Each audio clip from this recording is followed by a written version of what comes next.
Assalamu alaikum. Hello viewers, you are welcome to my YouTube channel English in Short Program.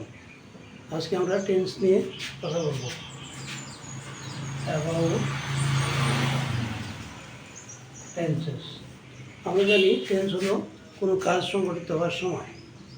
টেন্সকে তিন ভাগে ভাগ করা হয়, ইন প্রেজেন্ট, পাস্ট আর ফিউচার।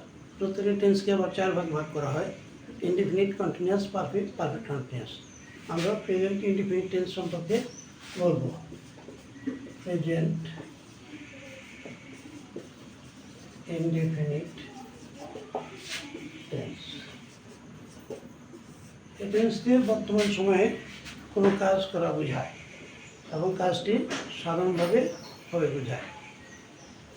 প্রেজেন্ট ইনডিফিনিট টেন্সে যেমন উদাহরণ বাবা প্রতিদিন সকালে কোরআন পড়ে। বাবা প্রতিদিন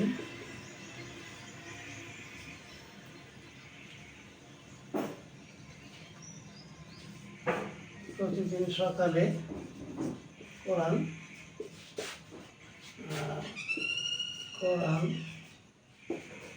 পড়ে।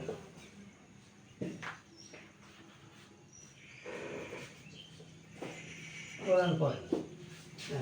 এই সেন্টেন্সগুলো আমরা এক নম্বর নিয়ম দিয়ে শুরু করব। প্রেজেন্ট ইনডিফিনিট টেন্সের বাক্য তৈরির এক নম্বর নিয়ম হচ্ছে সাবজেক্ট প্লাস ভার্বের ব্যাস ফর্ম, অর্থাৎ ভার্ব ওয়ান প্লাস এক্সটেনশন।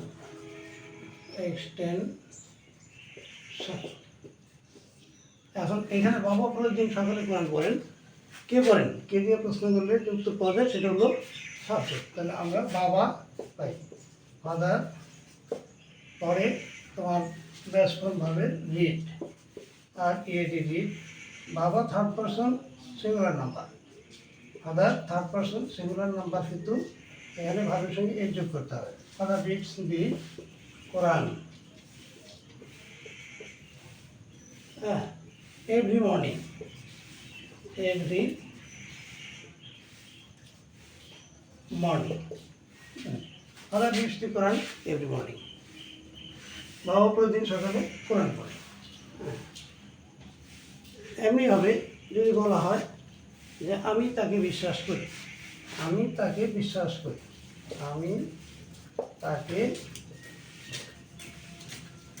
বিশ্বাস করি। আই সাবজেক্ট, কে বিশ্বাস করে? আমি।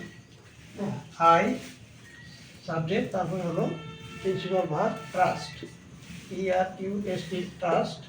আই ট্রাস্ট তাকে, হিম, এটা অবজেক্ট এক্সটেনশনের ভিতরে পড়ে। এই নিয়মকে এগুলো সব আমরা এর আগে সেন্টেন্সের ভিডিওগুলো করছি, সেগুলো দেখলে বোঝা যাবে। এগুলো অ্যাসার্টিভ সেন্টেন্স, এগুলি অ্যাসার্টিভ সেন্টেন্স। এখন এই সেন্টেন্সকে ইন্টারোগেটিভ যদি করতে হয়, তাহলে আমরা যখন ভার্ব প্লাস ভার্বের ব্যাস ফর্ম, সাবজেক্ট প্লাস ভার্বের ব্যাস ফর্ম প্লাস এক্সটেনশন নিব, ইন্টারোগেটিভ করতে যাব, তখন এখানে আমরা ডু বা ডাজ ভার্বের সাহায্য নেব। ডু বা ডাজ ভার্বের সাহায্য নিতে হবে ইন্টারোগেটিভ করার সময়, ডু আর ডাজ। আমরা ডুটা ব্যবহার করবো, ডাজটা ব্যবহার করবো থার্ড পারসন সিঙ্গুলার নাম্বার। যেমন এই যে ফাদার কথাটা, এখানে থার্ড পারসন সিঙ্গুলার নাম্বার, এর আগে আমরা ডাজ ব্যবহার করবো। আর ডুটা ব্যবহার করবো অন্যান্য পার্সনে, অন্যান্য নাম্বারে।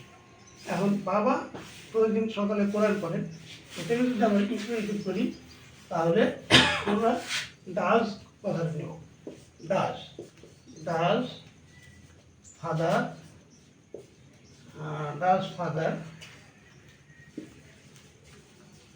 রিড, এটা রিডস হবে না, does father read the Quran every morning. Every morning প্রশ্ন চিহ্ন দেব। এটা আমরা আগে যে ভিডিও করছি ইন্টারোগেটিভ সেন্টেন্সের, সেখানে আমরা লিখব। তারপরে যে আমি তাকে বিশ্বাস করি,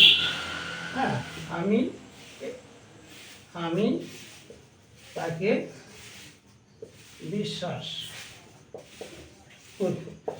I trust হিম, এটাকে ইন্টারোগেট করলে আমরা ডু ভার্বের সাহায্য নেব। তো এটা ফার্স্ট পারসন, ডু